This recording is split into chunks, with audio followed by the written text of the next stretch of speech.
3 ਤਰੀਕ ਨੂੰ ਲਖੀਮਪੁਰ ਵਿੱਚ ਖੂਨੀ ਕਾਂਡ ਹੁੰਦਾ ਹੈ। ਉਸ ਤੋਂ ਬਾਅਦ ਹੁਣ ਤੱਕ ਕੀ ਕੁਝ ਹੋਇਆ, ਹੁਣ ਤੱਕ ਸਿਆਸਤ ਹੋਈ ਹੈ।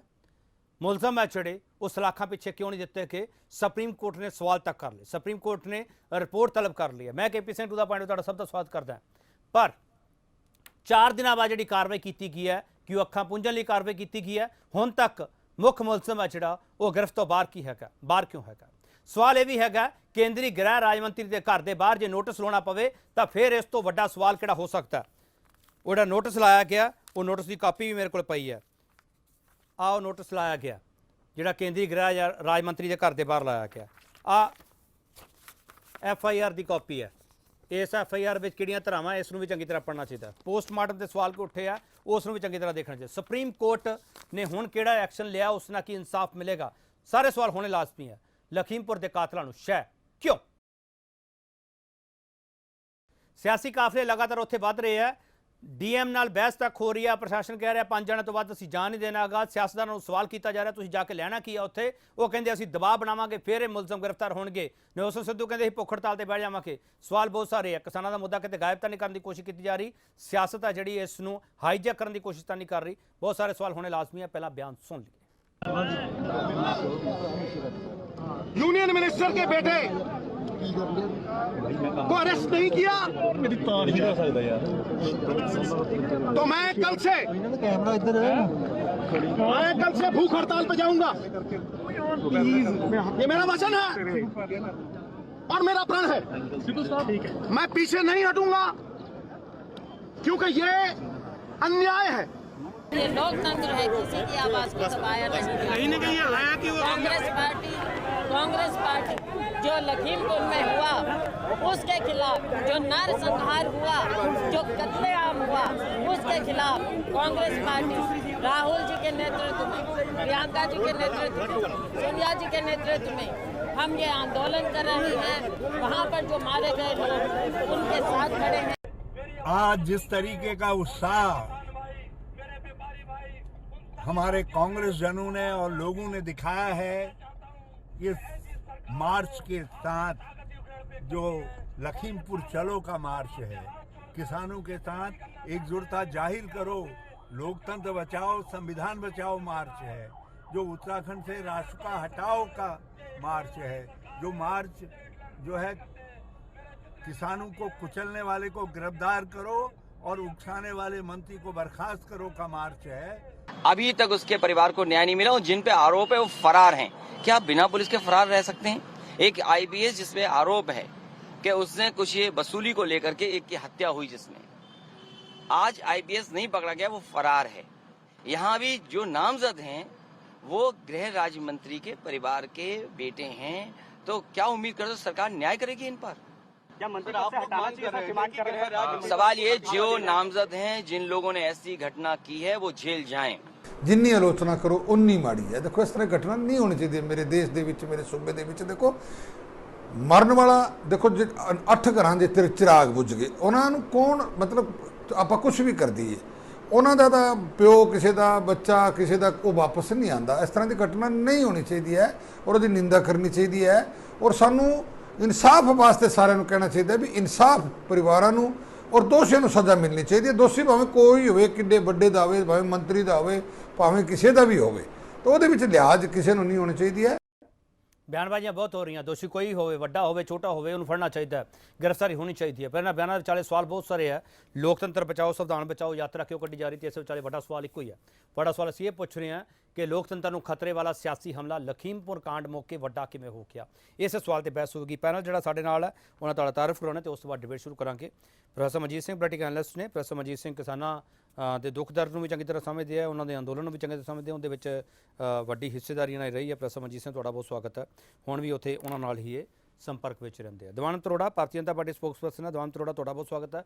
ਸੁਰਜੀਤ ਸਿੰਘ ਸਵੈਚ ਕਾਂਗਰਸ ਸਪੋਕਸਪਰਸਨ ਹੈ। ਸਵੈਚ ਸਾਹਿਬ ਤੁਹਾਡਾ ਬਹੁਤ ਸਵਾਗਤ ਹੈ। ਅਮਰਜੀਤ ਸਿੰਘ ਤਾਰਨੀ ਸ਼੍ਰੋਮਣੀ ਅਕਾਲੀ ਦਲ ਸਪੋਕਸਪਰਸਨ ਹੈ। ਤਾਰਨੀ ਸਾਹਿਬ ਤੁਹਾਡਾ ਬਹੁਤ ਸਵਾਗਤ ਹੈ। ਸਭ ਤੋਂ ਪਹਿਲਾ ਸਵਾਲ ਦਿਵਾਨ ਅਰੋੜਾ ਤੁਹਾਨੂੰ ਬਣਦਾ।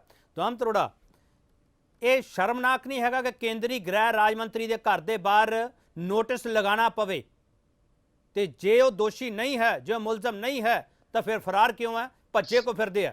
ये विरोधी ते इल्जाम लगा रही तुहाडे ते। दिवान अरोड़ा जिद्दां KP ਸਿੰਘ ਜੀ ਕਿ ਜਾਂਚ ਜਿਹੜੀ ਹੈ ਉਹ ਜਾਰੀ ਹੈ ਔਰ ਇਸ ਮਾਮਲੇ ਦੇ ਵਿੱਚ 9 ਲੋਕਾਂ ਦੀ ਜਿਹੜੀ ਹੈ ਉਹ ਮੌਤ ਹੋਈ ਹੈ, ਹੱਤਿਆ ਹੋਈ ਹੈ। ਤੋ ਕਹਿਣ ਦਾ ਭਾਵ ਹੈ ਕਿ 9 ਲੋਕਾਂ ਦੇ ਮਾਮਲੇ ਦੇ ਵਿੱਚ, ਹੱਤਿਆ ਦੇ ਮਾਮਲੇ ਦੇ ਵਿੱਚ ਜਿਹੜੇ ਲੋਕ ਦੋਸ਼ੀ ਹੈ ਉਹਨਾਂ ਦੀ ਧਰਪਕੜ ਹੋਣੀ ਚਾਹੀਦੀ ਹੈ ਔਰ ਪੂਰੇ ਤਰੀਕੇ ਦੇ ਨਾਲ ਜਾਂਚ ਹੋਣ ਤੋਂ ਬਾਅਦ ਉਹ ਦੋਸ਼ੀ ਜਿਹੜੇ ਹੈ ਉਹ ਸਲਾਖਾਂ ਦੇ ਅੰਦਰ ਹੋਣੇ ਚਾਹੀਦੇ।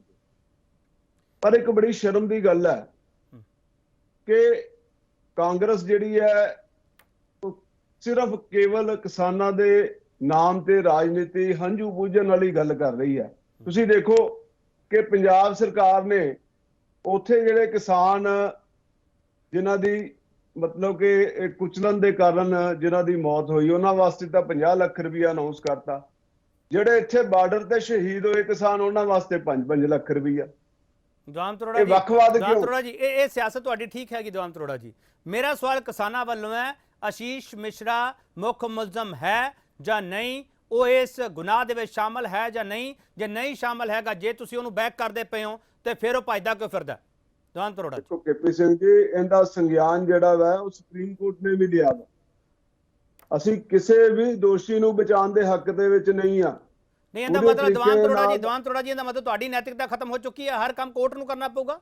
ਨਹੀਂ, ਐਸਾ ਨਹੀਂ ਹੈ ਕੇਪੀ ਸਿੰਘ ਜੀ। ਦੇਖੋ, ਇਹ ਵੀ ਜਾਂਚ ਹੋਣੀ ਚਾਹੀਦੀ ਹੈ ਕਿ ਜਿਹੜੀ ਗੱਡੀ ਹੈ ਉਹਦਾ ਬੈਲੈਂਸ ਵਿਗੜਿਆ ਤਾਂ ਕਿਸਾਨ ਕੁਚਲੇ ਗਏ ਜਾਂ ਉਹਨਾਂ ਨੇ ਜਾਣਬੁੱਝ ਕੇ ਚੜਾਈ। ਦੀਵਾਨ ਜੀ ਜਾਂਚ ਹੋਣੀ ਚਾਹੀਦੀ। ਮੈਂ ਤੁਹਾਡੇ ਨਾਲ ਹੈ ਦੀਵਾਨ ਜੀ। ਅਸੀਂ ਕਿਸੇ ਨੂੰ ਸਿੱਧਾ ਕਾਤਲ ਨਹੀਂ ਕਹਿ ਰਹੇਗੇ। ਜਾਂਚ ਹੋਣੀ ਚਾਹੀਦੀ ਹੈ, ਜਾਂਚ ਤੋਂ ਬਾਅਦ ਨਤੀਜਾ ਸਾਹਮਣੇ ਆਉਣਾ ਚਾਹੀਦਾ ਹੈ। ਕਿਸੇ ਨੂੰ ਜਜਮੈਂਟਲ ਨਹੀਂ ਹੋਣਾ ਚਾਹੀਦਾ। ਦੀਵਾਨ ਤਰੋੜਾ ਤੁਸੀਂ ਬਿਲਕੁਲ ਠੀਕ ਕਹਿ ਰਹੇ ਹੋ, ਜਜਮੈਂਟਲ ਨਹੀਂ ਹੋਣਾ ਚਾਹੀਦਾ। ਦੀਵਾਨ ਜੀ, ਸਵਾਲ ਸਿੱਧਾ ਹੈ, ਜੇ ਆਸ਼ੀਸ਼ ਮਿਸ਼ਰਾ ਜਾਂ ਅਜੇ ਮਿਸ਼ਰਾ ਦਾ ਕਸੂਰ ਨਹੀਂ ਹੈਗਾ ਤਾਂ ਫਿਰ ਉਹ ਸਾਹਮਣੇ ਕਿਉਂ ਨਹੀਂ ਆਉਂਦੇ? ਸਰਕਾਰਾਂ ਤੁਹਾਡੀਆਂ ਸਰ, ਦੀਵਾਨ ਤਰੋੜਾ ਜੀ, ਫਿਰ ਵੀ ਡਰਦੇ ਫਿਰਦੇ ਹੋ।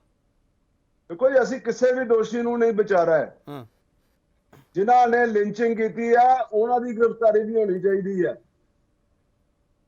ਕਿਸੇ ਨੂੰ ਨਹੀਂ ਬਖਸ਼ਿਆ ਜਾਣਾ ਚਾਹੀਦਾ। ਚਲੋ ਠੀਕ ਹੈ, ਮੈਂ ਵਾਪਸ ਆਉਂਗਾ। ਪ੍ਰਸਮਜੀਤ ਸਿੰਘ, ਇਹ ਵਾਰ-ਵਾਰ ਅਜੇ ਮਿਸ਼ਰਾ ਨੇ ਵੀ ਇਹ ਬਿਆਨ ਦਿੱਤਾ ਕਿ ਜੇ ਉਹਨਾਂ ਦੇ ਪੁੱਤ ਦਾ ਕੋਈ ਵੀਡੀਓ ਹੈਗਾ ਸਾਹਮਣੇ ਲਿਆਓ। ਮੀਡੀਆ ਦੇ ਅੱਗੇ ਆ ਕੇ ਬਹੁਤ ਬਿਆਨ ਦਿੱਤੇ ਉਹਨਾਂ ਨੇ। ਆਸ਼ੀਸ਼ ਮਿਸ਼ਰਾ ਨੇ ਵੀ ਬਿਆਨ ਦਿੱਤੇ ਹੈ ਸਰ, ਪਰ ਹੁਣ ਗਾਇਬ ਹੈ ਸਰ। 5 ਦਿਨਾਂ ਬਾਅਦ 2 ਜਣਿਆਂ ਦੀ ਹਿਰਾਸਤ ਦਿਖਾ ਕੇ ਇਹ ਸਾਬਤ ਕਰਨ ਦੀ ਕੋਸ਼ਿਸ਼ ਕੀਤੀ ਜਾ ਰਹੀ, ਅਸੀਂ ਕਾਰਵਾਈ ਸ਼ੁਰੂ ਕਰ ਦਿੱਤੀ ਹੈ। ਪ੍ਰਸਮਜੀਤ ਸਿੰਘ, ਜੇ ਮਿਸ਼ਰਾ ਪਰਿਵਾਰ ਸੱਚਾ ਹੈਗਾ ਤਾਂ ਫਿਰ ਸਾਹਮਣੇ ਆਵੇ ਨਾ। ਦੇਖੋ, ਇਹ ਬੜੀ ਇੱਕ ਸਾਫ਼ ਗੱਲ ਪ੍ਰੂਫ ਹੋ ਰਹੀ ਹੈ ਕਿ ਇਹ ਸਾਰਾ ਕੁਝ ਬਾਈ ਚਾਂਸ ਐਕਸੀਡੈਂਟਲ ਨਹੀਂ ਹੈ। ਹੁਣ ਦੇਖੋ, ਦੀਵਾਨ ਅਮਿਤ ਅਰੋੜਾ ਜੀ ਅਜੇ ਵੀ ਇਹ ਗੱਲ ਕਹਿ ਰਹੇ ਹੈ ਕਿ ਉਹ ਕਿਤੇ ਐਕਸੀਡੈਂਟਲ ਡੈਥ ਕਿਸਾਨਾਂ ਦੀ ਹੋ ਗਈ ਹੈ, ਕਿ ਕੰਟਰੋਲ ਤੋਂ ਗੱਡੀ ਬਾਹਰ ਚਲੇ ਗਈ ਜਾਂ ਜਾਣ ਕੇ ਕੀਤੀ ਹੈ। ਹੱਦ ਹੋ ਗਈ ਹੈ। ਹੁਣ ਇਹ ਕਿਹੜੀ ਚੀਜ਼ ਇੱਥੇ ਪ੍ਰੂਵ ਕਰਨ ਵਾਲੀ ਰਹਿ ਗਈ ਹੈ? ਵੀਡੀਓ 'ਚ ਸਾਫ਼ ਨਜ਼ਰ ਆ ਰਿਹਾ ਕਿ ਕਿਵੇਂ ਹੋਇਆ ਤੁਹਾਡੇ ਸਾਹਮਣੇ। ਸੁਣ ਲਓ ਮੇਰੀ ਗੱਲ ਹੈ। ਪਰ ਦੀਵਾਨ ਜੀ ਆ ਜਾਊਂਗਾ ਸਰ, ਦੀਵਾਨ ਜੀ ਆ ਜਾਊਂਗਾ ਸਰ, ਆ ਜਾਊਂਗਾ। ਤੁਹਾਨੂੰ ਸਭ ਤੋਂ ਜ਼ਿਆਦਾ ਵਕਤ ਮਿਲੂਗਾ। ਆ ਜਾਂਦੇ ਸਭ ਤੋਂ ਜ਼ਿਆਦਾ ਵਕਤ ਤੁਹਾਨੂੰ ਮਿਲੂਗਾ, ਚਿੰਤਾ ਨਾ ਕਰੋ। ਬੋਲੋ ਪ੍ਰਸਮਜੀਤ। ਕੁਚਲਦੀ ਹੋਈ ਗੱਡੀ ਸਪੀਡ ਦੇ ਵਿੱਚ ਸਾਹਮਣੇ ਸਾਰੀ ਦੇਖ ਰਹੀ ਹੈ। ਉਦੋਂ ਬਾਅਦ ਜਿਹੜੀਆਂ ਗੱਡੀਆਂ ਸੜੀਆਂ, ਸਭ ਕੁਝ ਹੋਇਆ, ਉਹ ਗੁੱਸੇ ਦਾ ਕਾਰਨ ਆ। ਇੱਥੋਂ ਤੱਕ ਕਿ ਜਿਹੜਾ ਜਰਨਲਿਸਟ ਆ ਉਹ ਵੀ ਗੱਡੀ ਥੱਲੇ ਆ ਕੇ ਮਾਰਿਆ। ਉਹਨਾਂ ਦੇ ਪਿਓ ਨੇ ਬਾਰ-ਬਾਰ ਬਿਆਨ ਦਿੱਤੇ, ਜਾਨੀ 5 ਬੰਦਿਆਂ ਨੂੰ ਕੁਚਲ ਕੇ ਮਾਰਿਆ ਗਿਆ। ਸਾਨੂੰ ਸਾਰਿਆਂ ਦੀ ਮੌਤਾਂ ਦਾ ਦੁੱਖ ਆ, ਸਾਰਿਆਂ ਦੀ ਤਹਿਕੀਕਾਤ ਹੋਣੀ ਚਾਹੀਦੀ ਹੈ। ਪਰ ਕਰਨੀ ਕਿਹਨੇ ਆ? ਕੀ ਪ੍ਰਧਾਨ ਮੰਤਰੀ ਇੰਨੇ ਕਮਜ਼ੋਰ ਪੈ ਗਏ ਆ ਜਾਂ ਸੱਤਾ ਦਾ ਲਾਲਚ ਇੰਨਾ ਹੋ ਗਿਆ ਕਿ ਕੋਈ ਮਾਨਵਤਾ ਮਨ ਵਿੱਚ ਰਹੀ ਨਹੀਂ? ਕੌਣ ਉਹਨਾਂ ਨੂੰ ਕਹਿ ਸਕਦਾ ਸੀਗਾ? ਪ੍ਰਧਾਨ ਮੰਤਰੀ ਨੂੰ ਟੀਵੀ ਤੇ ਆ ਕੇ ਉਸੇ ਵੇਲੇ ਕਹਿਣਾ ਚਾਹੀਦਾ ਸੀਗਾ ਕਿ ਇਹ ਦੇਸ਼ ਸਭ ਦਾ। ਜੇ ਅੱਜ ਐਡਾ ਵੱਡਾ ਦੋਸ਼ ਸਾਡੇ ਸਟੇਟ ਹੋਮ ਮਿਨਿਸਟਰ ਅਜੇ ਮਿਸ਼ਰਾ ਤੇ ਲੱਗਾ, ਮੈਂ ਉਹਨੂੰ ਸਸਪੈਂਡ ਕਰਦਾ। ਉਹਦੇ ਬੱਚੇ ਨੂੰ ਤੁਰੰਤ ਗ੍ਰਿਫਤਾਰ ਕਰਨਾ ਚਾਹੀਦਾ ਤਾਂ ਕਿ ਲੋਕ ਸ਼ਾਂਤ ਹੋ ਜਾਣ, ਕਿਸਾਨ ਸ਼ਾਂਤ ਹੋ ਜਾਣ ਤੇ ਦੇਸ਼ ਦੇ ਅੰਦਰ ਇੱਕ ਭਾਈਚਾਰਾ ਤੇ ਸਾਰੀ ਸਦਭਾਵਨਾ ਬਣੀ ਰਹੇ। ਇਹ ਤੇ ਇਸ ਤਰ੍ਹਾਂ ਕੁਝ ਨਹੀਂ ਕੀਤਾ ਗਿਆ ਅਜੇ ਤੱਕ। ਉਲਟਾ ਜੋ ਆ ਰਿਹਾ ਤੁਹਾਡੇ ਸਾਹਮਣੇ, ਉਹ ਇਹਦੇ ਬਿਲਕੁਲ ਜਾਨੀ ਚੁੱਪ ਧਾਰ ਕੇ ਰੱਖੀ ਹੋਈ ਹੈ। ਔਰ ਜੋ ਅਮਿਤ ਅਰੋੜਾ ਜੀ ਕਹਿ ਰਹੇ ਆ, ਇਹੋ ਜਿਹੀਆਂ ਸਟੋਰੀਆਂ ਕੀਤੀਆਂ ਜਾ ਰਹੀਆਂ ਕਿ ਦੂਜੇ ਪਾਸਿਓਂ ਤੁਸੀਂ ਕਿਉਂ ਨਹੀਂ ਗੱਲ ਕਰਦੇ? ਅਸੀਂ ਸਾਰਿਆਂ ਦੀ ਕਰਦੇ। ਮੈਨੂੰ ਤੁਸੀਂ ਕੇਪੀ ਜੀ ਬਿਲਕੁਲ ਸਹੀ ਕਹੀ ਹੈ ਕਿ ਕੀ ਹੁਣ ਸੁਪਰੀਮ ਕੋਰਟ ਨੂੰ ਹਰ ਜਗ੍ਹਾ ਇੱਥੇ ਰਾਜ ਕਰਨਾ? ਫਿਰ ਪ੍ਰਧਾਨ ਮੰਤਰੀ ਜੀ ਰਿਜ਼ਾਈਨ ਕਰ ਦੇਣ, ਫਿਰ CGI ਨੂੰ ਹੀ ਅਸੀਂ ਪ੍ਰਧਾਨ ਮੰਤਰੀ ਬਣਾ ਦਿੰਨੇ ਆ। ਜੇ ਸਾਰਾ ਕੁਝ ਇੰਜ ਹੀ ਚੱਲਣਾ ਤੇ ਫਿਰ ਪੋਲੀਟੀਸ਼ੀਅਨਾਂ ਦਾ ਰੋਲ ਕੀ ਰਹਿ ਗਿਆ ਸਾਡੇ ਦੇਸ਼ ਦੇ ਵਿੱਚ? ਚਲੋ ਮੈਂ ਇਸੇ ਸਵਾਲ ਤੇ ਵਾਪਸ ਆਉਂਗਾ, ਇੱਕ ਛੋਟਾ ਬ੍ਰੇਕ ਲਵਾਂਗੇ, ਬ੍ਰੇਕ ਤੋਂ ਵਾਪਸ ਆਵਾਂਗੇ। ਸਵਾਲ ਇਹ ਵੀ ਹੋਣਾ ਚਾਹੀਦਾ ਕਾਂਗਰਸ ਸਣੇ ਵਿਰੋਧੀ ਧਿਰਾਂ ਜਿਹੜੀਆਂ ਉੱਥੇ ਕਾਫਲਾ ਲੈ ਕੇ ਜਾ ਰਹੀਆਂ ਉਹਨਾਂ ਦਾ ਟਾਰਗੇਟ ਹੈ ਕੀ ਹੈ? ਯੂਪੀ ਇਲੈਕਸ਼ਨ ਟਾਰਗੇਟ ਹੈਗੇ ਆ ਜਾਂ ਵਾਕਈ ਉਹ ਕਿਸਾਨਾਂ ਦੇ ਨਾਲ ਇਤਫਾਕ ਰੱਖਦੇ ਆ, ਜਿਹੜਾ ਉਹਨਾਂ ਨਾਲ ਇਹ ਦੁਖਾਂਤ ਵਾਪਰਿਆ ਹੈਗਾ, ਜਿਹੜਾ ਉਹਨਾਂ ਦੇ ਮਰਡਰ ਕੀਤੇ ਗਏ ਹੈਗੇ ਆ, ਕਿ ਉਹਨਾਂ ਨਾਲ ਵਾਕਈ ਇਹ ਸਾਨੂਭੂਤੀ ਰੱਖਦੇ ਆ? ਸਵਾਲ ਬਹੁਤ ਸਾਰੇ ਆ, ਵਾਪਸ ਆ ਕੇ ਸਾਰੇ ਸਵਾਲ ਹੋਣੇ ਲਾਜ਼ਮੀ। ਵੱਡਾ ਸਵਾਲ ਇੱਕੋ ਪੁੱਛ ਰਹੇ, ਲੋਕਤੰਤਰ ਨੂੰ ਖਤਰੇ ਵਾਲਾ ਸਿਆਸੀ ਹਮਲਾ ਲਖੀਮਪੁਰ ਕਾਂਡ ਮੌਕੇ ਵੱਡਾ ਕਿਵੇਂ ਹੋ ਗਿਆ? ਸਰਜੀਤ ਸਿੰਘ ਸਵੈਚ, ਤੁਸੀਂ ਚਾਰੇ ਪਾਸਿਓਂ ਉੱਤਰ ਪ੍ਰਦੇਸ਼ ਦੀ ਸਿਆਸਤ ਨੂੰ ਘੇਰਾ ਪਾਉਣਾ ਚਾਹ ਰਹੇ ਹੋ। ਸਰਜੀਤ ਸਿੰਘ ਸਵੈਚ, ਤੁਸੀਂ ਕਿਸਾਨਾਂ ਨੂੰ ਇਨਸਾਫ ਦਿਵਾਉਣ ਨਹੀਂ ਜਾ ਰਹੇ, ਤੁਸੀਂ ਵੋਟਾਂ ਇਕੱਠੀਆਂ ਕਰਨ ਜਾ ਰਹੇ ਹੋ। ਭਾਰਤੀ ਜਨਤਾ ਪਾਰਟੀ ਤੁਹਾਡੇ ਤੇ ਇਲਜ਼ਾਮ ਲਾਉਂਦੀ ਵਾਰ-ਵਾਰ। ਸਹਿ ਸਾਹਿਬ ਅਨਮਿਊਟ ਕਰ ਲਓ ਆਪਣੇ ਆਪ ਨੂੰ। ਮੈਂ ਚਾਹੁੰਦਾ ਹਾਂ ਬੋਲੋ। ਕਿ ਕੇਂਦਰ ਦੀ ਮੋਦੀ ਸਰਕਾਰ ਤੇ ਯੂਪੀ ਦੀ ਜਿਹੜੀ ਹੈਗੀ ਹੈ ਯੋਗੀ ਸਰਕਾਰ, ਇਹਨਾਂ ਨੇ ਕਤਲੇਆਮ ਕੀਤਾ ਸੰਵਿਧਾਨ ਦਾ, ਇਹਨਾਂ ਨੇ ਕਤਲੇਆਮ ਕੀਤਾ ਕਿਸਾਨਾਂ ਦਾ, ਇਹਨਾਂ ਨੇ ਕਤਲੇਆਮ ਕੀਤਾ ਆਮ ਲੋਕਾਂ ਦਾ, ਜਿਹੜੇ ਜਿਨ੍ਹਾਂ ਨੂੰ ਹੱਕ ਸਾਡਾ ਸੰਵਿਧਾਨ ਦਿੰਦਾ ਹੈ ਪ੍ਰੋਟੈਸਟ ਕਰਨ ਦਾ, ਮੁਜ਼ਾਹਰਾ ਕਰਨ ਦਾ, ਰੋਸ ਕਰਨ ਦਾ। ਤੇ ਜਦੋਂ ਵਾਪਸ ਜਾ ਰਹੇ ਸੀ ਉਹਨਾਂ ਨੂੰ ਗੱਡੀਆਂ ਥੱਲੇ ਕੁਚਲਣ ਦਾ, ਉਹ ਵੀ ਉਹਨਾਂ ਗੱਡੀਆਂ ਨੇ ਜਿਹੜੀਆਂ union minister of state home ਮਹਿਕਮਾ, ਜਿਹੜਾ ਗ੍ਰਹਿ ਰਾਜ ਮੰਤਰੀ ਦੀਆਂ ਕਾਫਲੇ ਦੀਆਂ ਗੱਡੀਆਂ, ਉਹਨਾਂ ਦਾ ਮੁੰਡਾ ਉਹਦੇ ਵਿੱਚ। ਕਿੰਨੇ ਅਧਿਕਾਰ ਦਿੱਤਾ ਜੀ ਇਹਨਾਂ ਨੂੰ? ਇਹ ਜਿਹੜਾ ਇਹ ਸਰਕਾਰ ਦਾ, ਰਾਜ ਦਾ, ਤੇ ਇਹ ਜਿਹੜਾ ਲੋਕਤੰਤਰ ਦਾ ਘਾਣ ਕਰਨ ਦਾ ਕਿਹਨੇ ਅਧਿਕਾਰ ਦਿੱਤਾ?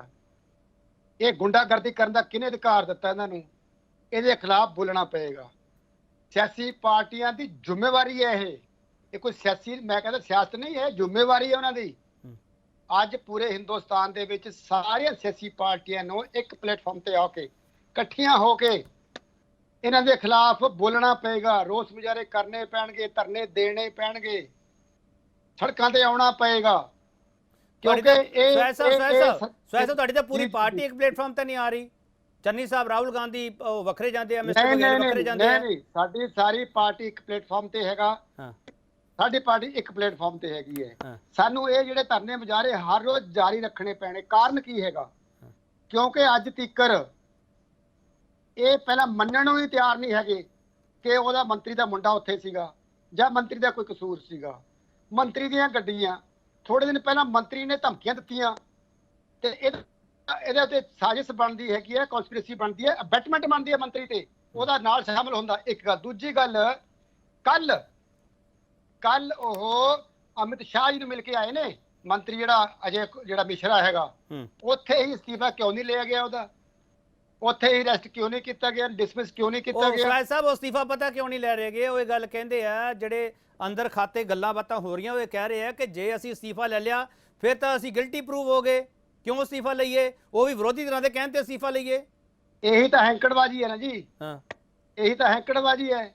ਕਾਤਲ ਹੈਗੇ ਆ, ਕਤਲ ਕਰਦੇ ਵੀ ਹੈਗੇ ਆ ਤੇ ਮੰਨਦੇ ਵੀ ਨਹੀਂ ਹੈਗੇ। ਉਲਟਾ ਦੋਸ਼, ਹੁਣ ਜਿਵੇਂ ਦੇ ਨੁਮਾਇੰਦੇ ਕਹਿ ਰਹੇ ਸੀਗੇ ਕਿ ਜੀ ਇਹ ਤਾਂ ਇੱਕ ਐਕਸੀਡੈਂਟ ਹੋਇਆ ਜੀ, ਪੱਥਰ ਮਾਰੇ ਗਏ ਗੱਡੀ ਤੇ, ਫਿਰ ਉਲਟ ਗਈ, ਪਲਟ ਗਈ, ਆ ਹੋ ਗਿਆ, ਵਾਹ ਹੋ ਗਿਆ।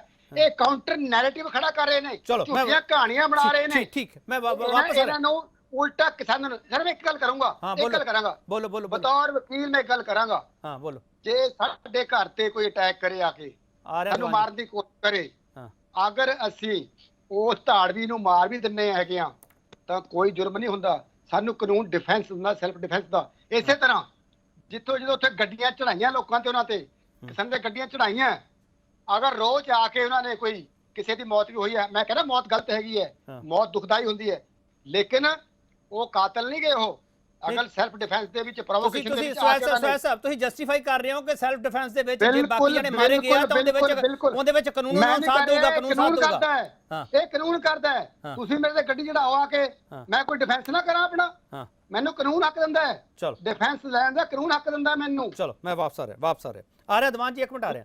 ਅਮਰ ਸਿੰਘ ਧਾਰਨੀ, ਤੁਹਾਡਾ ਡੈਲੀਗੇਸ਼ਨ ਜਾਣਾ ਸੀਗਾ, ਗਿਆ? ਅਨਮਿਊਟ ਕਰ ਲਓ ਧਾਰਨੀ ਸਾਹਿਬ, ਅਨਮਿਊਟ ਕਰ ਲਓ।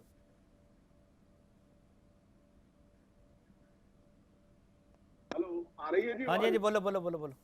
ਹਾਂਜੀ, ਸਾਡਾ ਡੈਲੀਗੇਸ਼ਨ ਗਿਆ ਔਰ ਅੱਜ ਹੀ ਮਤਲਬ ਜਿਹੜੇ ਹੈਗੇ ਆ, ਅਸੀਂ ਕੋਈ ਕਾਨੂੰਨ ਨੂੰ ਆਪਣੇ ਹੱਥ ਦੇ ਵਿੱਚ ਨਹੀਂ ਲੈਣਾ ਚਾਹੁੰਦੇ। ਅਸੀਂ ਜਦੋਂ ਵੀ ਜਾਵਾਂਗੇ ਅਸੀਂ ਉਹਨਾਂ ਲਖੀਮਪੁਰ ਖੀਰੀ ਦੇ ਲੋਕਾਂ ਦੇ ਦੁੱਖ ਦੇ ਵਿੱਚ ਸ਼ਰੀਕ ਹੋਣ ਲਈ ਜਾਵਾਂਗੇ, ਨਾ ਕਿ ਅਸੀਂ ਉਰੇ ਤੋਂ ਕੋਈ ਜਿਸ ਤਰ੍ਹਾਂ ਆ ਤੁਸੀਂ ਇਹਦੇ ਉੱਤੇ ਚਲਾ ਰਹੇ ਸੀ ਕਿ ਉਹ ਮੇਰਾ ਖਿਆਲ ਹੈ ਸ਼ਾਇਦ ਇਹਨਾਂ ਦੇ ਕਾਂਗਰਸ ਦੇ ਪ੍ਰਵਕਤਾ ਬੋਲ ਰਹੇ ਸੀ ਕਿ ਕਾਂਗਰਸ ਦੇ ਉਹਨਾਂ ਦੇ ਵਿੱਚ ਲੋਕਾਂ ਦੇ ਵਿੱਚ ਬਹੁਤ ਦੱਸੋ ਇਹ ਵਰਡ ਜਿਹੜਾ ਉਤਸ਼ਾਹ ਹੈ ਇਹ ਕਿਸ ਥਾਂ ਦੇ ਉੱਤੇ ਯੂਜ਼ ਕੀਤਾ ਜਾਂਦਾ ਹੈਗਾ। ਹੁਣ ਮੈਂ ਇਸ ਮੈਂ ਸਰ ਮੈਂ ਨਹੀਂ ਕੋਈ ਯੂਜ਼ ਕੀਤਾ ਵਰਡ ਉਤਸ਼ਾਹ ਦਾ। ਤੁਸੀਂ ਨਹੀਂ ਜੀ, ਤੁਸੀਂ ਨਹੀਂ ਜਿਹੜੀ ਠੀਕ ਹੈ ਸਰ ਇਹਨਾਂ ਨੇ ਸਰ ਜਿਹੜੀ ਪਹਿਲਾਂ ਚਲਾਈ ਆ ਉਹ। ਹਾਂ ਬੋਲੋ ਮੈਨੂੰ ਨਾ 1 ਮਿੰਟ ਲਈ ਰੋਕਿਓ ਨਾ। ਦੇਖੋ ਅੱਜ ਮੈਂ ਇੱਕ ਗੱਲ ਕਹਿਣੀ ਚਾਹੁੰਦਾ, ਦੇਖੋ ਹਿੰਦੁਸਤਾਨ ਦੇ ਵਿੱਚ ਜਦੋਂ ਵੀ ਬੀਜੇਪੀ ਦੀ ਸਰਕਾਰ ਆਈ ਉਸ ਦੀ ਜਿਹੜੀ ਪਾਲਿਸੀ ਹੈਗੀ ਆ ਉਹ ਹਮੇਸ਼ਾ ਦੰਗੇ ਕਰਾ ਕੇ ਸੱਤਾ ਹਾਸਲ ਕਰਨ ਦੀ ਪਾਲਿਸੀ ਬਣੀ ਹੈ। ਚਾਹੇ ਸੈਂਟਰ ਦੇ ਵਿੱਚ ਉਹਨਾਂ ਨੇ ਸੱਤਾ ਹਾਸਲ ਕੀਤੀ, ਚਾਹੇ ਗੁਜਰਾਤ ਦੇ ਵਿੱਚ ਸੱਤਾ ਹਾਸਲ ਕੀਤੀ। ਅੱਜ ਉਸੇ ਦਾ ਸਬੂਤ ਹੈ ਜਿਹੜਾ ਉਹ ਯੂਪੀ ਦੀ ਆਉਣ ਵਾਲੀ ਇਲੈਕਸ਼ਨ ਹੈ ਜਿਹੜੀ ਉਸ ਦਾ ਰਿਜ਼ਲਟ ਜਿਹੜਾ ਹੈਗਾ ਹੌਲੀ ਹੌਲੀ ਆਉਣਾ ਸ਼ੁਰੂ ਹੋ ਗਿਆ। ਧਾਨੀ ਸਾਹਿਬ ਬੋਲਿਓ ਧਾਨੀ ਸਾਹਿਬ ਪੂਰਾ ਮੌਕਾ ਦੇਣਾ। ਧਾਨੀ ਸਾਹਿਬ ਇਹ ਸ਼ਬਦ ਪਹਿਲਾਂ ਕਿਉਂ ਨਹੀਂ ਨਿਕਲੇਗੇ? ਬੀਜੇਪੀ ਸਰਕਾਰਾਂ ਦੀ ਦੰਗੇ ਕਰਾ ਕੇ ਆਉਂਦੀ ਹੈ, ਪਹਿਲਾਂ ਕਿਉਂ ਨਹੀਂ ਨਿਕਲੇ? ਜਦੋਂ ਸੱਤਾ ਮਾਨਦੇ ਪਏ ਤੁਸੀਂ ਇਹਨਾਂ ਨਾਲ, ਜਦੋਂ ਕੁਰਸੀਆਂ ਸਾਉਂਦੇ ਪਏ ਤੁਸੀਂ ਇਹਨਾਂ ਨਾਲ, ਉਦੋਂ ਕਿਉਂ ਨਹੀਂ ਬੋਲੇ? ਦੇਖੋ ਹਾਂ ਬਿਲਕੁਲ ਦੇਖੋ ਮੇਰੀ ਇੱਕ ਭਾਵਨਾ ਇਹ ਦੇਖ ਲਓ ਕਿ ਮੈਂ ਆਪਣੀ ਜਿਹੜੀ ਗੱਲ ਕਹਿ ਰਿਹਾ ਹੈਗਾ ਬਹੁਤ ਸੋਚ ਸਮਝ ਕੇ ਕਹਿ ਰਿਹਾ ਹੈਗਾ। ਮੈਂ ਪੁਰਾਣੀਆਂ ਗੱਲਾਂ ਨੂੰ ਛੱਡੋ, ਮੈਂ ਅੱਜ ਦੀ ਗੱਲ ਕਿਉਂ ਛੱਡੋ ਸਰ? ਘੱਟ ਗਿਣਤੀਆਂ ਦਾ ਅੱਜ ਤੁਹਾਨੂੰ ਹੇਜ ਆ ਰਿਹਾ, ਅੱਜ ਹੇਜ ਜਾਗਦਾ ਪਿਆ ਘੱਟ ਗਿਣਤੀਆਂ ਦਾ। ਧਾਰਨੀ ਸਾਹਿਬ ਅੱਜ ਤੁਸੀਂ ਕਸ਼ਮੀਰ ਤੇ ਵੀ ਬੋਲਦੇ ਪਏ ਹੋ, ਪਹਿਲਾਂ ਧਾਰਾ 370 ਤੁਸੀਂ ਸਾਥ ਦਿੰਦੇ ਹੋ। ਬੋਲੋ ਧਾਰਨੀ ਸਾਹਿਬ। ਸਰ ਜਬ ਤਾਨ ਲੱਗਿਓ ਤਵੇ ਰੋਸ ਜਾਗਿਓ, ਸਾਡਾ ਤਾਂ ਸਿੱਧਾ ਉਹ ਹੈਗਾ ਹਿਸਾਬ ਕਿਤਾਬ ਹੈਗਾ ਸਿੱਖਾਂ ਦਾ।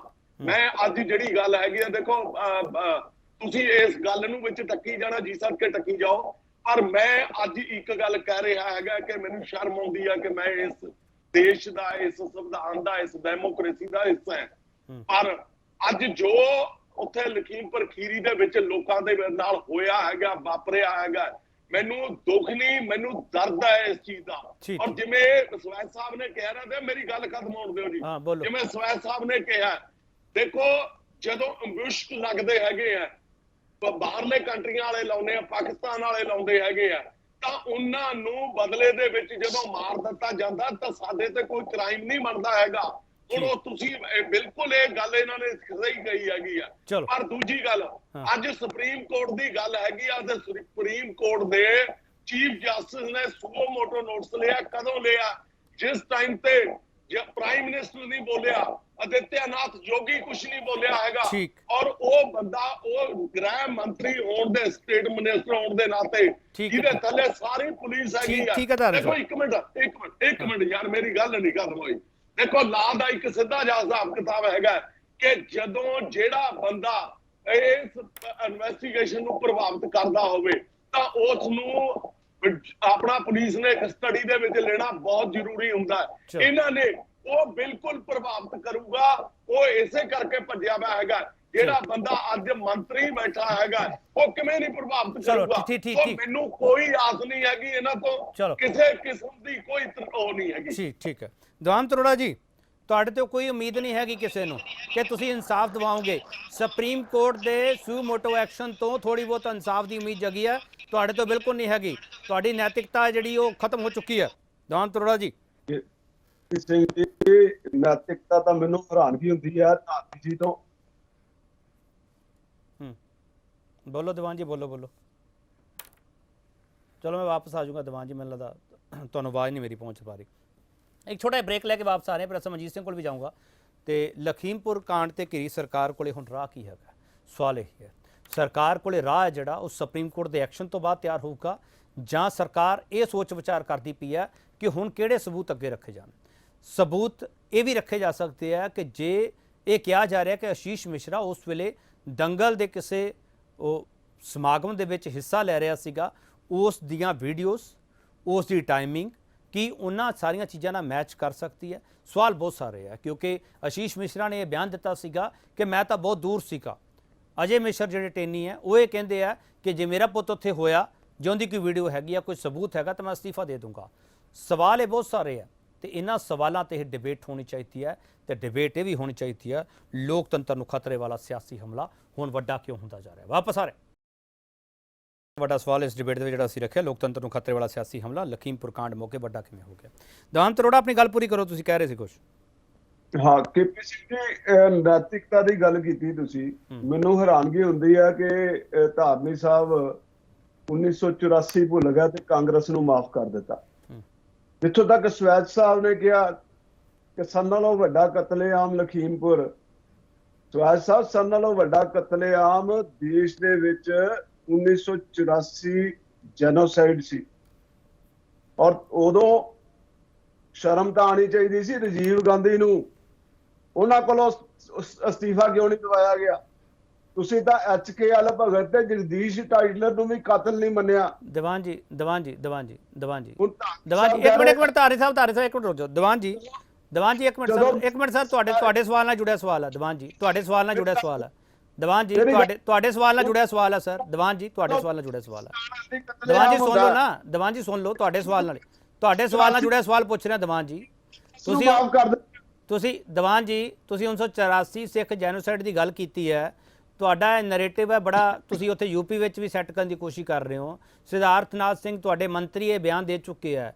ਦੇਵਾਨ ਅਰੋੜਾ ਜੀ ਮੇਰਾ ਸਵਾਲ ਹੈ, ਉਦੋਂ ਸੰਘ ਦਾ ਕੋਈ ਰੋਲ ਹੈਗਾ ਸੀ ਜਾਂ ਨਹੀਂ? ਉਦੋਂ ਕਦੋਂ ਜੀ? 1984 ਜਿੰਦੀ ਗੱਲ ਕਰਦੇ ਹੋ ਤੁਸੀਂ ਜੀ। ਉਹ ਤਾਂ ਸਾਰਿਆਂ ਦੇ ਸਾਹਮਣੇ ਕਿਹੜੇ ਲੋਕ ਦੋਸ਼ੀ ਆ, ਕਿਹਨਾਂ ਲੋਕਾਂ ਨੇ ਗਲੇ ਦੇ ਵਿੱਚ ਟਾਇਰ ਪਾ ਕੇ ਸਾੜੇ, ਉਹ ਤਾਂ ਸਾਰੇ ਸਾਹਮਣੇ ਆ। ਚਲੋ ਦੀਵਾਨ ਜੀ ਤੁਹਾਡੀ ਗੱਲ ਇਹ ਵੀ ਮੰਨ ਲਈ ਕਾਂਗਰਸ ਉਹਦੇ ਲਈ ਦੋਸ਼ੀ ਹੈ, ਉਹਦੀ ਸਰਕਾਰ ਦੋਸ਼ੀ ਹੈ। ਦੀਵਾਨ ਜੀ ਮੇਰਾ ਸਵਾਲ ਇਹ ਹੈ ਦੀਵਾਨ ਜੀ, ਇੰਨੇ ਸਾਲ ਹੋ ਗਏ ਤੁਹਾਡੀ ਸਰਕਾਰ ਆਈ ਨੂੰ, ਕਿ ਉੱਥੇ ਸੈਂਟਰ ਦੇ ਵਿੱਚ ਲੋਕ ਸਭਾ ਦੇ ਵਿੱਚ ਕੋਈ ਮਤਾ ਲਿਆ ਸਕੇ ਹੋ ਤੁਸੀਂ? ਸਰ ਮਤਾ ਕਿਉਂ ਨਹੀਂ ਲਿਆਉਂਦੇ? ਲਿਆਓ ਨਾ ਮਤਾ। ਮਹਾਰਾਜ ਇਹਨਾਂ ਨੇ ਕਾਰਵਾਈ ਮੋਦੀ ਜੀ ਨੇ ਕਰਵਾਈ ਆਉਣ ਤੋਂ ਬਾਅਦ। ਨਹੀਂ ਸਰ, ਰੈਜ਼ੋਲੂਸ਼ਨ ਕਿਉਂ ਨਹੀਂ ਪਾਉਂਦੇ ਤੁਸੀਂ ਦੀਵਾਨ ਜੀ? ਜੇ ਉਦੋਂ ਉਹਦੀ ਸਟੇਟ ਦੋਸ਼ੀ ਸੀ, ਕਿਉਂ ਨਹੀਂ ਤੁਸੀਂ ਰੈਜ਼ੋਲੂਸ਼ਨ ਪਾਉਂਦੇ? ਰੈਜ਼ੋਲੂਸ਼ਨ ਬੜੀ ਵਾਰੀ ਆਇਆ ਸਰ। ਕਦੋਂ ਆਇਆ ਸਰ? ਦੀਵਾਨ ਜੀ ਕਦੋਂ ਆਇਆ ਦੱਸੋ ਮੈਨੂੰ। ਪਾਓ ਨਾ ਤੁਸੀਂ 84 ਦੇ ਨੈਰੇਟਿਵ ਦੀ ਗੱਲ ਕਰਦੇ ਹੋ, ਵਾਰ-ਵਾਰ ਕਿਸਾਨ ਕਤਲੇਕਾਂਡ ਨੂੰ, ਕਿਸਾਨ ਕਤਲੇਆਮ ਨੂੰ ਤੁਸੀਂ ਸਿੱਖ ਕਤਲੇਆਮ ਨਾਲ ਜੋੜਨ ਦੀ ਕੋਸ਼ਿਸ਼ ਕਰਦੇ ਹੋ। ਰੈਜ਼ੋਲੂਸ਼ਨ ਲੈ ਕੇ ਆਓ ਨਾ ਤੁਸੀਂ, ਲੋਕ ਸਭਾ ਵਿੱਚ ਪਾਰਲੀਮੈਂਟ 'ਚ ਲੈ ਕੇ ਆਓ। ਮਦਨ ਲਾਲ ਖੁਰਾਣਾ ਜੀ ਨੇ ਵੀ ਜਾਂਚ ਬਿਠਾਈ ਸੀ ਔਰ ਉਸ ਤੋਂ ਬਾਅਦ ਸਰ ਮੈਂ ਰੈਜ਼ੋਲੂਸ਼ਨ ਦੀ ਗੱਲ ਕਰ ਰਿਹਾ ਲਿਆ ਸਕਦੇ ਹੋ? ਰੈਜ਼ੋਲੂਸ਼ਨ ਬਾਰੇ ਜੀ ਮੈਨੂੰ ਜਾਣਕਾਰੀ ਨਹੀਂ ਹੈ। ਚਲੋ ਠੀਕ ਪ੍ਰਸਮਜੀਤ ਸਿੰਘ ਇਹ 84 ਦੀ ਸਾਰੇ ਸਿਆਸਤ ਕਰੀ ਜਾਂਦੇ ਆ। ਇਹ ਕੱਲ ਦਾ ਮੁੱਦਾ ਸ਼ੁਰੂ ਹੋਇਆ, ਉੱਥੇ ਪੋਸਟਰ ਵੀ ਲਗਾ ਦਿੱਤੇ ਗਏ ਆ ਸਥਾਨਕ ਜਥੇਬੰਦੀਆਂ ਦੇ ਨਾਮ ਤੇ, ਪਤਾ ਨਹੀਂ ਕਿੰਦੇ ਹਵਾਲੇ ਨਾਲ ਕਿੰਨੇ ਪੋਸਟਰ ਛਪਵਾਏ ਮੈਨੂੰ ਨਹੀਂ ਪਤਾ। ਪ੍ਰਸਮਜੀਤ ਸਿੰਘ ਉਸ ਨੂੰ 1984 ਨਾਲ ਜੋੜਨ ਦੀ ਕੋਸ਼ਿਸ਼ ਕਿਉਂ ਕੀਤੀ ਜਾ ਰਹੀ? ਪ੍ਰਸਮਜੀਤ ਸਿੰਘ ਇਹ ਸਿੱਖਾਂ ਵਾਲਾ ਐਂਗਲ ਕਿਉਂ ਕ੍ਰੀਏਟ ਕੀਤਾ ਜਾ ਰਿਹਾ? ਸਾਰੇ ਬੀਜੇਪੀ ਦੇ ਬੁਲਾਰੇ, ਕਿਉਂਕਿ ਆਪਣੇ ਇਸ ਕ੍ਰਾਈਮ ਦਾ, ਇਸ ਸਾਜ਼ਿਸ਼ ਦਾ ਕੋਈ ਜਵਾਬ ਨਹੀਂ ਹੈ। ਪਹਿਲਾਂ ਹੀ ਕਿਸਾਨਾਂ ਨੇ ਫਸਾਏ ਸੀ, ਹੁਣ ਉਹ ਹੋਰ ਫਸ ਗਏ ਆ, ਤਾਂ ਉਹ ਇਸੇ ਗੱਲ ਨੂੰ ਰਿਗਲ ਆਊਟ ਕਰਦੇ ਆ ਇਹ ਕਹਿ ਕੇ 84। ਫਿਰ ਤੁਸੀਂ 84 ਦਾ ਫਿਰ 47 ਵੀ ਕਰ ਲਓ, ਫਿਰ 1857 ਵੀ ਕਰ ਲਓ, ਫਿਰ ਮਹਿਮੂਦ ਗਜਨਵੀ ਤੇ ਚਲੇ ਜਾਓ। ਇਹ ਗੱਲਾਂ ਕਰਨ ਵਾਲੀਆਂ, ਉਹ 84 ਤੇ ਅੱਜ ਤੱਕ 84 ਤੋਂ ਲੈ ਕੇ ਕਰੀ ਜਾਂਦੇ ਆ। ਉਹਦੇ 'ਚ ਵੀ ਬੀਜੇਪੀ ਦੇ RSS ਦੇ ਬੰਦੇ ਸੀਗੇ ਨਾਲ, ਉਹ ਬਾਹਰ ਨਹੀਂ ਸੀਗੇ। ਜਾ ਕੇ ਤੁਸੀਂ ਦੇਖ ਲਓ, ਜਿਹੜੀਆਂ FIRਾਂ ਦਰਜ ਹੋਈਆਂ ਸਾਰਿਆਂ ਦੇ ਨਾਂ ਪੜ੍ਹ ਲਓ। ਐਵੇਂ ਨਾ ਤੁਸੀਂ ਇਸ ਨੂੰ ਇੱਕ ਗੱਲ ਤੇ ਕਰੋ। ਉਹ ਕਮਿਊਨਲ ਵਾਇਲੈਂਸ ਸੀ, ਹਿੰਦੂ ਵਰਸਸ ਸਿੱਖ ਹੋਇਆ ਉੱਥੇ, ਇਹ ਬਣਿਆ। ਔਰ ਹੁਣ ਮੈਂ ਤੁਹਾਨੂੰ ਇਹ ਗੱਲ ਦੱਸਦਾ, ਹੁਣ ਵੀ ਮੈਂ ਤੁਹਾਨੂੰ ਦੱਸ ਦਿਆਂ, ਬੀਜੇਪੀ ਔਰ ਸਿੱਖਾਂ ਵਿੱਚ ਵੀ ਕੁਝ ਜਿਹੜੀਆਂ ਐਕਸਟ੍ਰੀਮਿਸਟ ਮਾਈਂਡ ਸੈੱਟ ਵਾਲੇ ਆ, ਦੋਵੇਂ ਮਿਲ ਕੇ ਇਸ ਗੱਲ ਦੀ ਬੰਸਰੀ ਵਜਾ ਰਹੇ ਆ, ਇਸ ਗੱਲ ਦਾ ਤਾਲਮੇਲ ਕਰ ਰਹੇ ਆ। ਮੈਨੂੰ ਬੜੇ ਦੁੱਖ ਨਾਲ ਕਹਿਣਾ ਪੈਂਦਾ, ਉਹ ਕਹਿੰਦੇ ਕਿ ਸਿੱਖ ਇਸ਼ੂ ਆ, ਇਹ ਵੀ ਕਹਿ ਰਹੇ ਆ ਕਿ ਇੱਥੇ ਸਿੱਖਾਂ ਨੇ ਇੰਜ ਕੀਤਾ। ਇਹ ਜਿਹੜੀ ਬਹੁਤ ਖਤਰਨਾਕ ਗੇਮ ਆ। ਪ੍ਰਸਮਜੀਤ ਸਿੰਘ ਕੀਤੀ ਜਾ ਰਹੀ ਹੈ। ਪ੍ਰਸਮਜੀਤ ਸਿੰਘ ਇਹ ਰੈਜ਼ੋਲੂਸ਼ਨ ਕਿਉਂ ਨਹੀਂ ਲੈ ਕੇ ਆਉਂਦੇ ਸਰ, ਜੇ ਇਹਨਾਂ ਦਾ ਕੋਈ ਰੋਲ ਨਹੀਂ ਹੈਗਾ?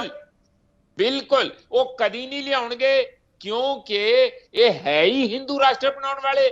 ਤੇ ਜਦੋਂ ਘੱਟ ਗਿਣਤੀਆਂ ਦੇ ਵਿਰੁੱਧ ਇਹਨਾਂ ਦੀ ਬੇਸਿਕ ਪੋਲਿਟਿਕਸ ਹੈਗੀ ਹੈ, ਤਾਂ ਫਿਰ ਕਿਵੇਂ ਉਹ ਰੈਜ਼ੋਲੂਸ਼ਨ ਲਿਆਉਣਗੇ? ਕਦੀ ਨਹੀਂ ਲਿਆਉਣਗੇ। ਠੀਕ। ਸਰਜੀਤ ਸਿੰਘ ਸਵੈਚ, ਤੁਸੀਂ ਰੈਜ਼ੋਲੂਸ਼ਨ ਦੀ ਡਿਮਾਂਡ ਕਰਦੇ ਹੋ? ਵੈਸੇ ਤੁਹਾਡੇ ਲਈ ਇਹ ਸਵਾਲ ਬੜਾ ਔਖਾ ਹੈ, ਮੈਨੂੰ ਇਹ ਸਵਾਲ ਪੁੱਛਣਾ ਨਹੀਂ ਚਾਹੀਦਾ ਤੁਹਾਨੂੰ, ਕਿਉਂਕਿ ਤੁਸੀਂ ਤਾਂ ਕਟਹਿਰੇ ਚੋਂ। ਨਹੀਂ ਜੀ ਨਹੀਂ ਸਰ, ਮੇਰੇ ਲਈ ਕੋਈ ਔਖਾ ਨਹੀਂ ਹੈਗਾ।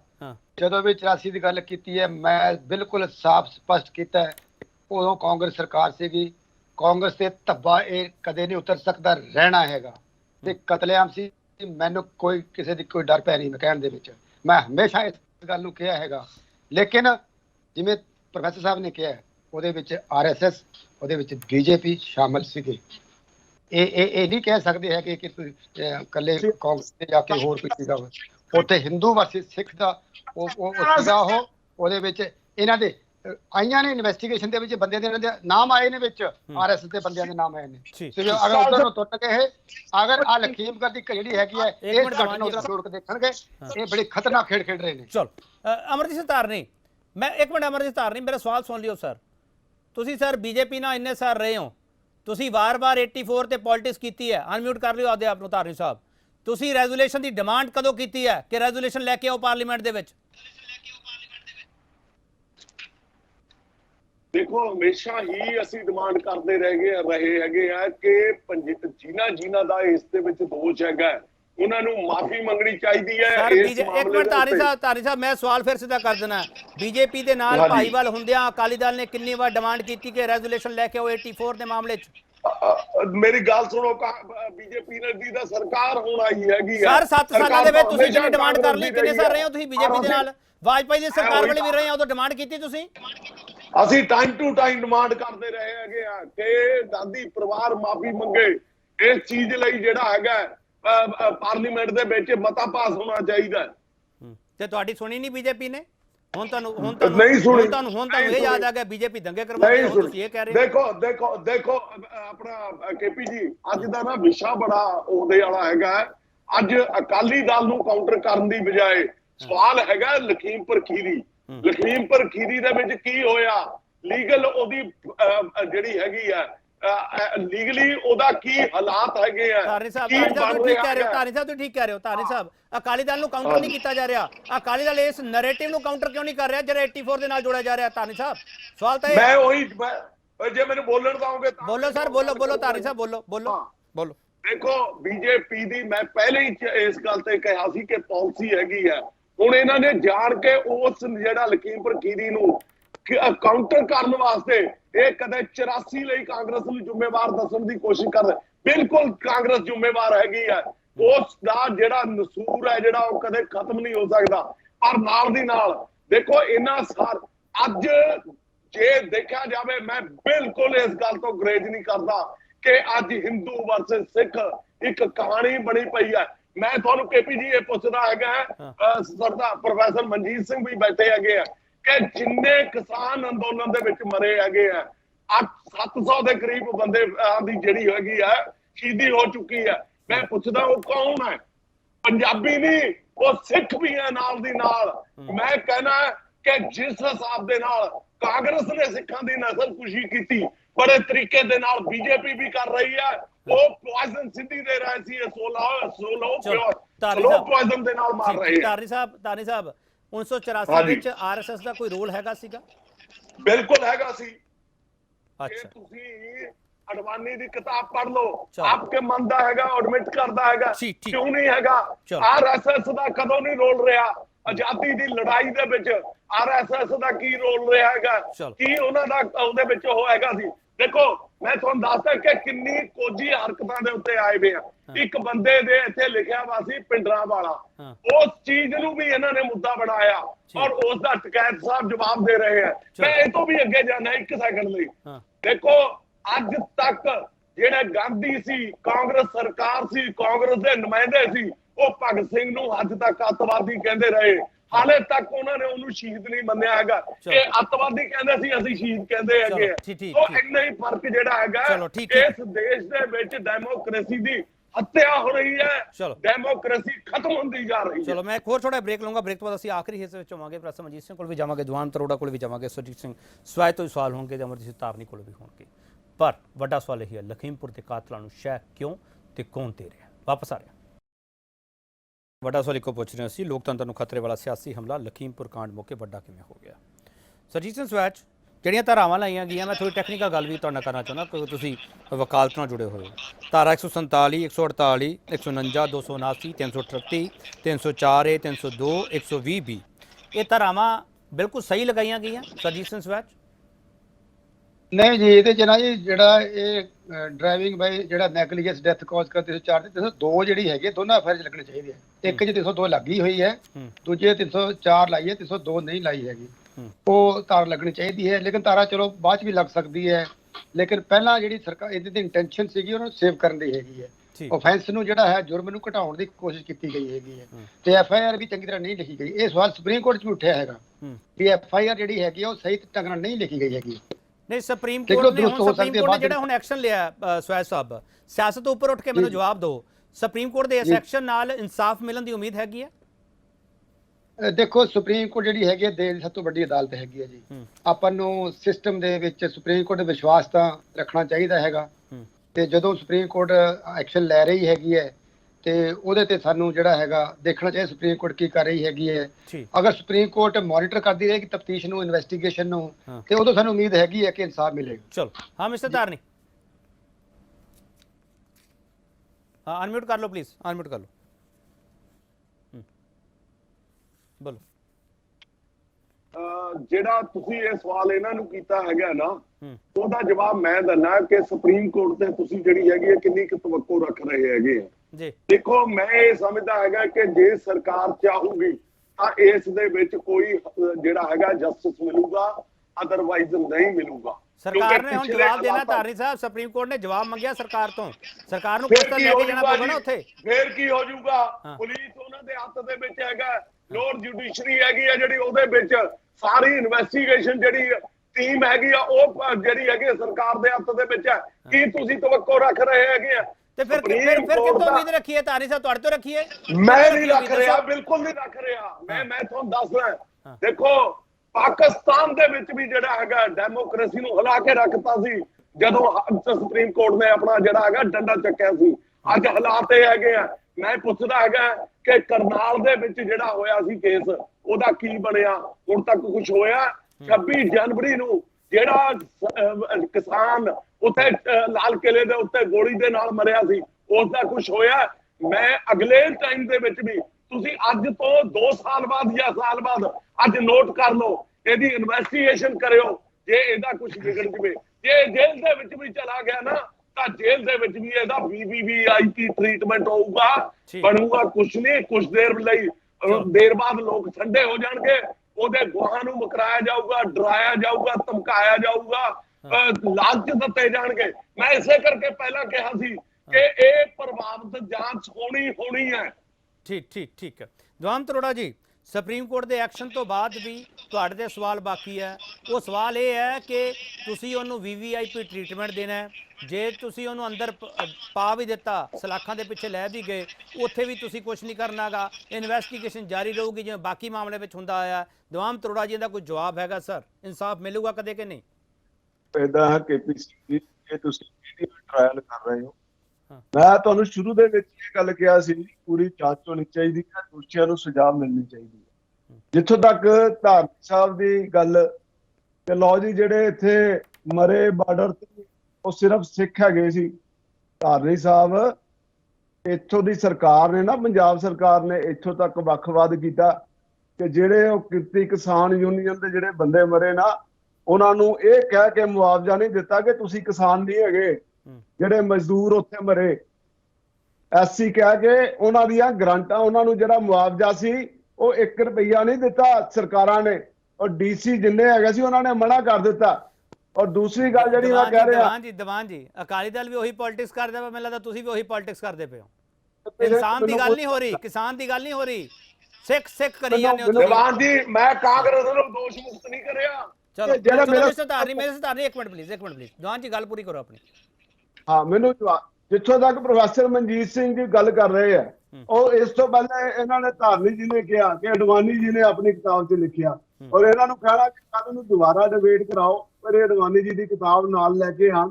ਜੇ ਇਹ ਸਾਬਿਤ ਕਰ ਦੇਣਗੇ ਐਕਚੁਅਲ ਵਾਸਤਵਿਕਤਾ ਕੀ ਹੈ ਕਿ RSS ਦੇ ਲੋਕਾਂ ਨੇ ਹਜ਼ਾਰਾਂ ਸਿੱਖਾਂ ਦੀਆਂ ਜਾਨਾਂ ਬਚਾਈਆਂ ਆਪਣੇ ਘਰਾਂ ਦੇ ਵਿੱਚ ਦੇ ਕੇ, ਔਰ ਇਹਨਾਂ ਦੇ ਕੋਲ ਕੋਈ ਪ੍ਰੂਫ ਨਹੀਂ ਹੈ। ਚਲੋ ਦੀਵਾਨ ਜੀ ਇੱਕ ਮਿੰਟ ਧਾਰਨੀ ਸਾਹਿਬ ਇੱਕ ਮਿੰਟ, ਦੀਵਾਨ ਜੀ ਤੁਹਾਡੀ ਗੱਲ, ਦੀਵਾਨ ਜੀ ਤੁਹਾਡੀ ਗੱਲ ਅੱਗੇ ਤੁਰ ਪੈਂਦੇ ਆ ਸਰ। ਤੁਸੀਂ ਕਹਿ ਰਹੇ ਹੋ ਕਿ ਉਹਨਾਂ ਨੇ ਜਾਨਾਂ ਬਚਾਈਆਂ, ਤੁਹਾਡੇ ਮੰਤਰੀ ਨੇ ਵੀ ਇਹੀ ਜਵਾਬ ਦਿੱਤਾ ਸਰ। ਮੇਰਾ ਸਵਾਲ ਹੈ ਦੀਵਾਨ ਅਰੋੜਾ ਜੀ, ਤੁਸੀਂ ਇੰਨਾ ਕੁਝ ਕੀਤਾ ਹੈ ਸਿੱਖਾਂ ਦੇ ਲਈ, ਵਾਰ-ਵਾਰ ਸਿੱਖ ਕਰੀ ਜਾਂਦੇ ਤੁਸੀਂ, ਇੱਕ ਰੈਜ਼ੋਲੂਸ਼ਨ ਲਿਆਓ ਨਾ ਸਿੱਖਾਂ ਦੇ ਹੱਕ ਵਿੱਚ, ਕੀ ਤਕਲੀਫ ਕੀ ਹੈ ਫਿਰ? ਉਹਦੇ ਹੀ ਨਾ ਸਿੱਖਾਂ ਦੇ ਹੱਕ 'ਚ ਬੜੇ ਕੰਮ ਕੀਤੇ ਆ। ਕਰਤਾਰਪੁਰ ਨੇ ਕੁਝ ਨਹੀਂ ਕਰਿਆ ਤੁਹਾਡਾ। ਕੋਰੀਡੋਰ ਵੀ ਉਹਨਾਂ ਨੇ ਤੁਸੀਂ ਨਹੀਂ ਕੀਤਾ ਹੈ, ਉਹ ਕਰਵਾਇਆ ਗਿਆ ਤੁਹਾਡੇ ਤੋਂ। ਦੀਵਾਨ ਜੀ ਮੈਂ ਤਾਂ ਇੱਕੋ ਸਵਾਲ ਕਰ ਰਿਹਾ ਸਰ, ਤੁਸੀਂ ਸਿੱਖਾਂ ਲਈ ਇੰਨੇ ਹਤੈਸ਼ੀ ਹੋ ਸਰ, ਮੈਂ ਤੁਹਾਡਾ ਧੰਨਵਾਦੀ ਹਾਂ ਦੀਵਾਨ ਜੀ, ਮੈਂ ਤੁਹਾਡਾ ਧੰਨਵਾਦੀ ਹਾਂ ਦੀਵਾਨ ਜੀ। ਤੁਸੀਂ ਇੱਕ ਰੈਜ਼ੋਲੂਸ਼ਨ ਕਿਉਂ ਨਹੀਂ ਲਿਆਉਂਦੇ ਸਿੱਖਾਂ ਦੇ ਹੱਕ ਵਿੱਚ? ਫਿਰ ਵਾਰ-ਵਾਰ ਸਿੱਖ ਕਰੀ ਜਾਂਦੇ, ਤੁਸੀਂ ਕਿਸਾਨ ਦੀ ਗੱਲ ਨਹੀਂ ਕਰਦੇ ਪਏ, ਉਹਨੂੰ ਤੁਸੀਂ ਜਾਤੀਵਾਦੀ ਵਾਲਾ, ਉਹਨੂੰ ਧਰਮ ਵਾਲਾ ਤੁਸੀਂ ਉਹ ਸਾਰਾ ਬਣਾਈ ਜਾਂਦੇ ਹੋ ਦੀਵਾਨ ਜੀ। ਸਿੱਖ ਦਾ ਇਹ ਕਰਨ ਦੇ ਧਾਰਨੀ ਜੀ, ਇਹਨਾਂ ਨੂੰ ਪੰਜਾਬੀਅਤ ਤੇ ਕਲੰਕ ਲਗਾ ਰਹੇ ਪੰਜਾਬ ਦੇ। ਬਿਲਕੁਲ ਸਿੱਖ ਨਾਮ ਦੀ ਚੀਜ਼ ਹੀ ਨਹੀਂ ਆਈ ਪੰਜਾਬ ਦੇ ਵਿੱਚ। ਠੀਕ ਹੈ, ਇੱਕ ਮਿੰਟ ਪਲੀਜ਼ ਰੁਕ ਜਾਓ, ਮੈਨੂੰ ਪਤਾ ਹੀ ਤੁਸੀਂ ਡਿਬੇਟ ਤੇ ਲੈ ਕੇ ਜਾਣੀ ਹੈ, ਪਲੀਜ਼ ਰੁਕ ਜਾਓ। ਹਿੰਦੂਆਂ ਨੂੰ ਅਪਮਾਨਿਤ ਕਰ ਰਹੀ ਹੈ ਪੰਜਾਬ ਦੇ ਵਿੱਚ। ਠੀਕ ਹੈ। ਪ੍ਰੋਫੈਸਰ ਮਨਜੀਤ ਸਿੰਘ, ਇੱਕ ਮਿੰਟ ਦੀਵਾਨ ਜੀ, ਹੁਣ ਰੁਕ ਜਾਓ। ਪ੍ਰੋਫੈਸਰ ਮਨਜੀਤ ਸਿੰਘ, ਠੀਕ ਹੈ ਦੀਵਾਨ ਜੀ, ਤੁਹਾਡੀ ਗੱਲ ਸੁਣ ਲਈ ਸਰ, ਦੀਵਾਨ ਜੀ ਤੁਹਾਡੀ ਗੱਲ ਸੁਣ ਲਈ ਮੈਂ। ਪ੍ਰੋਫੈਸਰ ਮਨਜੀਤ ਸਿੰਘ ਰਾਸ਼ਟਰ ਦੀ ਗੱਲ ਕਰ ਰਹੇ ਮਨਜੀਤ ਸਿੰਘ ਦੀ। ਮਨਜੀਤ ਸਿੰਘ ਨੂੰ ਬੜੀ ਵਾਰੀ ਚੈਨਲਾਂ ਤੇ ਕਿਹਾ ਕਿ ਹਿੰਦੂ ਰਾਸ਼ਟਰ 1947 ਚ ਬਣ ਗਿਆ ਸੀ, ਅੱਜ 1947 ਚ ਟੂ ਨੇਸ਼ਨ। ਬਿਲਕੁਲ ਨਹੀਂ ਹਿੰਦੂ ਰਾਸ਼ਟਰ ਬਣਿਆ। ਦਿਖਾਓ ਤੁਸੀਂ। ਚਲੋ ਇੱਕ ਮਿੰਟ ਧਾਰਨੀ ਜੀ, ਦੀਵਾਨ ਜੀ ਇੱਕ ਮਿੰਟ ਰੁਕ ਜਾਓ ਸਰ, ਦੀਵਾਨ ਜੀ ਰੁਕ ਜਾਓ ਹੁਣ ਸਰ, ਪਲੀਜ਼ ਰੁਕ ਜਾਓ ਧਾਰਨੀ ਸਾਹਿਬ, ਰੁਕ ਜਾਓ ਸਰ, ਰੁਕ ਜਾਓ ਇੱਕ ਮਿੰਟ, ਮਿਊਟ ਕਰੋ ਨਾ, ਦੋਨੋਂ ਮਿਊਟ ਕਰੋ। ਪ੍ਰੋਫੈਸਰ ਮਨਜੀਤ ਸਿੰਘ ਤੋਂ ਲਾਸਟ ਸਟੇਟਮੈਂਟ ਮੈਂ ਲੈਣੀ ਹੈ। ਪ੍ਰੋਫੈਸਰ ਮਨਜੀਤ ਸਿੰਘ ਸਰ, ਇਹ ਨਫ਼ਰਤ ਵਾਲੀ ਰਾਜਨੀਤੀ ਇੰਨੀ ਕਿਉਂ ਹੋ ਰਹੀ ਹੈ? ਉਹ ਗੱਡੀਆਂ ਜਿਹੜੀਆਂ ਚੜਾਈਆਂ ਗਈਆਂ, ਉਹ ਜਾਂਚ ਤੋਂ ਬਾਅਦ ਸਭ ਕੁਝ ਸਾਹਮਣੇ ਆਊਗਾ, ਕਿੰਨੇ ਕੀ ਕੀਤਾ ਕਿੰਨੇ ਨਹੀਂ ਕੀਤਾ, ਪਰ ਉਹ ਜੇ ਵੀਡੀਓ ਕੋਈ ਦੇਖੂਗਾ ਜਿਹੜਾ 28 ਸੈਕਿੰਡ ਦਾ ਪਹਿਲਾਂ ਆਇਆ ਸੀਗਾ, 45 ਸੈਕਿੰਡ ਦਾ ਬਾਅਦ ਵਿੱਚ ਆਇਆ, ਕਿਸੇ ਦਾ ਵੀ ਦਿਲ ਪਸੀਜ ਜਾਵੇ ਸਰ, ਚਾਹੇ ਉਹ ਪ੍ਰਧਾਨ ਮੰਤਰੀ ਹੋਵੇ ਤੇ ਚਾਹੇ ਉਹ ਕਿਸੇ ਮਰਜ਼ੀ ਉਹਦੇ ਤੇ ਬੈਠਾ ਹੋਵੇ, ਉਹ ਤਾਂ ਰੋਊਗਾ ਸਰ ਉਹ ਵੇਖ ਕੇ, ਚਾਹੇ ਉਹਦੇ ਵਿੱਚ ਕੋਈ ਵੀ ਦੋਸ਼ੀ ਹੋਵੇ ਸਰ। ਪ੍ਰੋਫੈਸਰ ਮਨਜੀਤ ਸਿੰਘ ਦੇਖੋ, ਲੋਕਤੰਤਰ ਦਾ ਮਤਲਬ ਵੀ ਇਹ ਹੁੰਦਾ ਕਿ ਚੁਣੀ ਹੋਈ ਸਰਕਾਰ ਵੱਲੋਂ ਕਿਸੇ ਵੀ ਪਾਰਟੀ ਦੀ ਹੋਵੇ, ਲੋਕਾਂ ਦੇ ਹੱਕ ਹਕੂਕ ਨੂੰ ਪ੍ਰੋਟੈਕਟ ਕਰਨਾ, ਉਹਨਾਂ ਦਾ ਖਿਆਲ ਰੱਖਣਾ।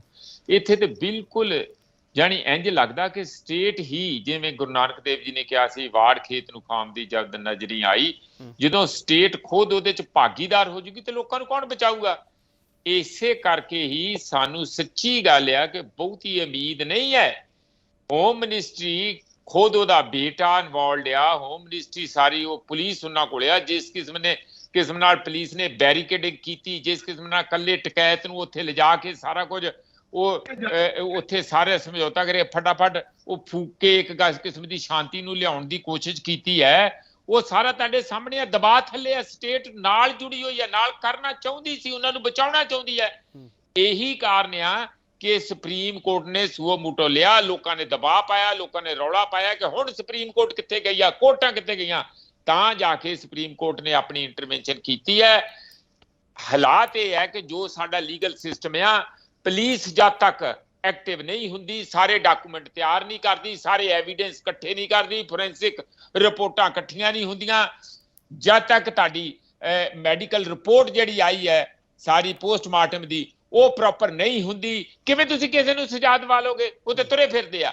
ਇਸੇ ਕਰਕੇ ਜਦੋਂ ਸਿਸਟਮ ਤੋਂ ਲੋਕਾਂ ਦਾ ਭਰੋਸਾ ਉੱਠ ਜਾਏ ਔਰ ਸਿਸਟਮ ਹੀ ਲੋਕਾਂ ਨੂੰ ਕੁਚਲਣ ਵੱਲ ਚੱਲ ਪਏ, ਤਾਂ ਫਿਰ ਇਨਸਾਫ ਕਿੱਥੋਂ ਹੋਊਗਾ? ਕੋਰਟ ਤੋਂ ਥੋੜਾ ਬਹੁਤ ਅਸੀਂ ਲਾ ਸਕਦੇ ਹਾਂ, ਜਾਂ ਲੋਕਾਂ ਦੀ ਮੂਵਮੈਂਟ ਤੋਂ ਅਸੀਂ, ਜਿਹੜੀ ਜਿਸ ਤਰ੍ਹਾਂ ਕਿਸਾਨਾਂ ਨੇ ਆ ਕਿ ਲੋਕਾਂ ਨੂੰ ਮਾੜਾ ਮੋਟਾ ਉੱਥੋਂ ਰਾਹਤ ਮਿਲ ਸਕਦੀ। ਚਲੋ ਦੀਵਾਨ ਅਰੋੜਾ ਜੀ, ਇੱਕ ਆਖਰੀ ਸਵਾਲ ਤੁਹਾਨੂੰ ਕਰਨਾ। ਦੀਵਾਨ ਅਰੋੜਾ ਜੀ ਸਰ, ਉੱਥੇ ਪੱਥਰ ਚੱਲੇ, ਗੱਡੀਆਂ ਚੜੀਆਂ, ਉੱਥੇ ਪਥਰਾਅ ਹੋਇਆ, ਸਭ ਕੁਝ ਹੋਇਆ। ਦੀਵਾਨ ਅਰੋੜਾ ਜਿਹੜਾ ਤੁਸੀਂ ਕਹਿ ਰਹੇ ਹੋ, ਆਪਦੇ ਕਰ ਲਿਓ, ਅਨਮਿਊਟ ਕਰ ਲਿਓ। ਦੀਵਾਨ ਅਰੋੜਾ ਜੀ, ਮੈਨੂੰ ਇੱਕ ਸਵਾਲ ਦਾ ਜਵਾਬ ਦਿਓ, ਕੀ ਸਰ ਉੱਥੇ ਗੋਲੀ ਚੱਲੀ ਸੀ? ਦੀਵਾਨ ਜੀ, ਗੋਲੀ ਚੱਲੀ ਸੀ ਉੱਥੇ? ਬਿਲਕੁਲ ਨਹੀਂ ਚੱਲੀ, ਔਰ ਇਹ ਗੱਲ ਜਿਹੜੀ ਆ ਪੋਸਟਮਾਰਟਮ ਰਿਪੋਰਟ ਦੇ ਵਿੱਚ ਵੀ ਕਲੀਅਰ ਹੋ। ਅੱਛਾ, ਪੋਸਟਮਾਰਟਮ ਰਿਪੋਰਟ ਕਲੀਅਰ ਹੋ ਗਈ ਸਰ। ਉੱਥੇ ਗੋਲੀਆਂ ਦੇ ਖੋਲ ਮਿਲੇ ਸੜੇ ਹੋਏ? ਨਹੀਂ, ਮੇਰੀ ਜਾਣਕਾਰੀ ਚ ਨਹੀਂ। ਪ੍ਰੋਫੈਸਰ ਮਨਜੀਤ ਸਿੰਘ, ਜਿਹੜਾ ਇਹ ਪੂਰਾ ਢਾਂਚਾ ਹੈਗਾ ਉਹ ਕਿਸ ਤਰੀਕੇ ਕੰਮ ਕਰਦਾ ਪਿਆ? ਤੁਸੀਂ ਕਹਿ ਰਹੇ ਹੋ ਫੋਰੈਂਸਿਕ ਜਾਂਚ ਹੋਣੀ ਚਾਹੀਦੀ ਹੈ, ਤੁਸੀਂ ਕਹਿ ਰਹੇ ਹੋ ਮੌਕਾ ਵਾਰਦਾਤ ਤੋਂ ਸਾਰੀਆਂ ਚੀਜ਼ਾਂ ਇਕੱਠੀਆਂ ਕਰਨੀਆਂ ਚਾਹੀਦੀਆਂ, ਸਬੂਤ ਇਕੱਠੇ ਕਰਨੇ ਚਾਹੀਦੇ ਆ। ਸਰ, ਸਬੂਤ ਇਕੱਠੇ ਕਰਨ ਦੀ ਤਾਂ ਬਾਅਦ ਵਿੱਚ ਗੱਲ ਹੈ, ਇਹ ਸਿਆਸਤ ਸਾਰੀ ਇਕੱਠੀ ਹੋ ਰਹੀ ਹੈ, ਸਬੂਤ ਇਕੱਠੇ ਨਹੀਂ ਹੋ ਰਹੇ। ਪ੍ਰੋਫੈਸਰ ਮਨਜੀਤ ਸਿੰਘ, ਮੇਰਾ ਸਵਾਲ ਤਾਂ ਇਹੀ ਹੈ, ਆਖਰੀ ਸਵਾਲ। ਬਿਲਕੁਲ KP ਸਿੰਘ, ਸਾਰਾ ਮਾਮਲਾ ਅਲਟੀਮੇਟਲੀ ਤੇ ਕਿਸਾਨ ਸੰਘਰਸ਼ ਦਾ ਹੀ ਮਾਮਲਾ ਨਾ, 3 ਕਾਲੇ ਕਾਨੂੰਨਾਂ ਨਾਲ ਜੁੜੀ ਹੋਈ ਗੱਲ ਆ, ਉਹਦੇ ਵਿੱਚੋਂ ਇਹ ਨਿਕਲੀ ਇੱਕ ਹੋਰ ਗੱਲ ਆ। ਜਦੋਂ ਹੁਣ ਇਹ ਇੱਕ ਜ਼ੁਲਮ ਦੀ ਇੰਤਹਾ ਦੀ ਗੱਲ ਹੋ ਗਈ ਤੇ ਪਾਰਟੀਆਂ ਆਪਣਾ ਜਿਹੜਾ ਲਾਹਾ ਲੈਣ ਲਈ ਤੇ ਜਾ ਰਹੀਆਂ, ਪਰ ਇਹੀ ਪਾਰਟੀਆਂ ਦਿੱਲੀ ਵਿੱਚ ਇਹਨਾਂ ਦਾ ਐਡਾ ਐਡਾ ਕੇਡਰ ਬੈਠਾ ਜੇ ਸੱਚੀ ਮੁੱਚੀ ਸਪੋਰਟ ਕਰਨਾ ਚਾਹੁੰਦੇ ਆ। ਕਾਂਗਰਸ ਦੇ 3 ਵਾਰੀ ਉੱਥੇ ਸਰਕਾਰ ਰਹੀ ਆ ਸ਼ੀਲਾ ਦੀਕਸ਼ਤ ਦੀ, ਕਿਉਂ ਨਹੀਂ ਕਿਹਾ ਕਾਂਗਰਸੀ ਦਿੱਲੀ 'ਚ ਨਹੀਂ ਬੈਠੇ? ਆਮ ਆਦਮੀ ਪਾਰਟੀ ਦੇ ਕਿੰਨੇ ਬੰਦੇ ਬੈਠੇ ਆ? ਸ਼੍ਰੋਮਣੀ ਅਕਾਲੀ ਦਲ ਦੀ ਇੱਕ ਆਪਣੇ ਲੈਵਲ ਤੇ ਪੱਧਰ ਤੇ ਹਮੇਸ਼ਾ ਸਪੋਰਟ ਰਹੀ ਆ, ਲੰਗਰ ਦੇ ਰੂਪ 'ਚ ਹੋਰ ਕਿਸੇ ਕਿਸਮ ਦੇ ਰੂਪ ਦੇ ਵਿੱਚ। ਪਰ ਮੈਨੂੰ ਇਹ ਲੱਗਦਾ ਕਿ ਪਾਰਟੀਆਂ ਨੂੰ ਇਹਦੇ ਨਾਲੋਂ ਜ਼ਿਆਦਾ ਵੱਡੀ ਭੂਮਿਕਾ ਦਿੱਲੀ 'ਚ ਵੱਡੇ ਪ੍ਰੋਟੈਸਟ ਕਰਕੇ ਕਿਸਾਨਾਂ ਨੂੰ ਬਚਾਉਣ 'ਚ ਹੋਣੀ ਚਾਹੀਦੀ ਸੀ। ਉਹ ਤੇ ਬਿਲਕੁਲ ਕਿਸੇ ਨੇ ਨਹੀਂ ਕੀਤੀ। ਉਹ ਹੁਣ ਜਦੋਂ ਕੋਈ ਇਹੋ ਜਿਹਾ ਮੰਦਭਾਗੀ ਘਟਨਾ ਉਹਦੇ ਤੇ ਨੰਬਰ ਬਣਾਉਣ ਲਈ ਜ਼ਰੂਰ ਗਏ ਆ, ਪਰ ਮੈਂ ਫਿਰ ਵੀ ਕਹੂੰਗਾ ਇਹਨਾਂ ਦਾ ਫਰਜ਼ ਬਣਦਾ ਜੇ ਇੱਥੇ ਵੀ ਜਾਣ, ਜ਼ਰੂਰ ਜਾਣ, ਪ੍ਰੋਬਲਮ ਨੂੰ ਹਾਈਲਾਈਟ ਕਰਨ, ਪਰ ਇਮਾਨਦਾਰੀ ਨਾਲ ਜਾਣ, ਸਿਰਫ ਰਾਜਨੀਤਿਕ ਨੰਬਰ ਬਣਾਉਣ ਲਈ ਨਾ। ਚਲੋ ਮੇਰੇ ਕੋਲ ਵਕਤ ਹੈ ਨਹੀਂਗਾ, ਮੈਂ ਮਾਫ ਕਰਨਾ ਦਮਾਨ ਜੀ, ਧਾਰਨੀ ਸਾਹਿਬ ਵਕਤ ਹੈ ਨਹੀਂਗਾ। ਬਹੁਤ ਧੰਨਵਾਦ ਤੁਹਾਡਾ ਸਵਾਇਤ ਸਾਹਿਬ, ਤੁਹਾਡਾ ਬਹੁਤ ਧੰਨਵਾਦ। ਪ੍ਰਸਮਜੀਤ ਸਿੰਘ ਤੁਹਾਡਾ ਬਹੁਤ ਧੰਨਵਾਦ। ਪ੍ਰਸਮਜੀਤ ਸਿੰਘ ਨੇ ਅਖੀਰ ਵਿੱਚ ਇੱਕ ਬੜੀ ਮਹੱਤਵਪੂਰਨ ਗੱਲ ਕਹੀ ਹੈ। ਉਹਨਾਂ ਨੇ ਕਿਹਾ ਕਿ ਜੇ ਰਾਜਨੀਤਿਕ ਧਿਰਾਂ यूपी ਵਿੱਚ ਜਾ ਸਕਦੀਆਂ, ਲਖੀਮਪੁਰ ਵਿੱਚ ਜਾ ਸਕਦੀਆਂ, ਇਹ ਉਹਨਾਂ ਦੀ ਜ਼ਿੰਮੇਵਾਰੀ ਬਣਦੀ ਹੈਗੀ ਹੈ, ਕਿਉਂਕਿ ਵਿਰੋਧੀ ਧਿਰ ਹੈਗੀ ਜਿਹੜੀ ਉਹ ਅਲਾਰਮ ਦਾ ਕੰਮ ਕਰਦੀ ਹੈ, ਅਲਰਟ ਦਾ ਕੰਮ ਕਰਦੀ ਹੈ, ਉਹ ਲੋਕਤੰਤਰ ਨੂੰ ਬਚਾਉਣ ਦਾ ਕੰਮ ਕਰਦੀ ਹੈ, ਡੈਮੋਕ੍ਰੇਸੀ ਦੇ ਲਈ ਉਹ ਚੰਗਾ ਸੰਕੇਤ ਹੈਗਾ। ਪਰ ਜੇ ਉਹ ਵਿਰੋਧੀ ਧਿਰਾਂ ਕਿਸਾਨ ਸੰਘਰਸ਼ ਦੇ ਨਾਲ ਜੁੜ ਕੇ ਇਹੋ ਜਿਹਾ ਸੰਘਰਸ਼ ਨਹੀਂ ਉਲੀਕਦੀਆਂ, ਇਹਦਾ ਮਤਲਬ ਉਹਨਾਂ ਦੀ ਨੀਤ ਵਿੱਚ ਖੋਟ ਹੈਗਾ ਕਿ ਉਹ ਸਿਰਫ ਵੋਟਾਂ ਦੀ ਰਾਜਨੀਤੀ ਕਰਨ ਵਾਸਤੇ ਉੱਥੇ ਜਾਂਦੀਆਂ ਪਈਆਂ। ਬਹੁਤ ਸਾਰੇ ਸਵਾਲ ਹੈਗੇ ਆ, ਪਰ ਜੇ ਲਖੀਮਪੁਰ ਦੇ ਮੁਲਜ਼ਮਾਂ ਨੂੰ ਕੋਈ ਬਚਾ ਰਿਹਾ ਹੈਗਾ ਤਾਂ ਉਹ ਸਵਾਲ ਬਹੁਤ ਵੱਡੇ ਹੈਗੇ ਆ। ਸੁਪਰੀਮ ਕੋਰਟ ਨੇ ਪੁੱਛ ਲਿਆ, ਸੁਪਰੀਮ ਕੋਰਟ ਤੋਂ ਕਿੰਨੀ ਉਮੀਦ ਕਰੀਏ? ਸੁਪਰੀਮ ਕੋਰਟ ਦੇਸ਼ ਦੀ ਸਭ ਤੋਂ ਵੱਡੀ ਅਦਾਲਤ ਹੈ, ਉਮੀਦ ਰੱਖ ਸਕਦੇ ਹਾਂ, ਪਰ ਇਨਸਾਫ ਕਦੋਂ ਮਿਲੂਗਾ? ਇਹ ਸਵਾਲ ਉਹਨਾਂ ਪੀੜਤ ਪਰਿਵਾਰਾਂ ਦਾ, ਤੇ ਜਸ ਟੀਵੀ ਪਰਿਵਾਰ ਉਹਨਾਂ ਸਾਰੇ ਪੀੜਤ ਪਰਿਵਾਰਾਂ ਦੇ ਨਾਲ ਹੈ ਤੇ ਉਹਨਾਂ ਨੂੰ ਜਿਹੜੇ ਮ੍ਰਿਤਕ ਕਿਸਾਨ ਹੈਗੇ ਆ ਉਹਨਾਂ ਨੂੰ ਸ਼ਰਧਾਂਜਲੀ ਵੀ ਅਰਪਿਤ ਕਰਦਾ। ਬਹੁਤ ਧੰਨਵਾਦ।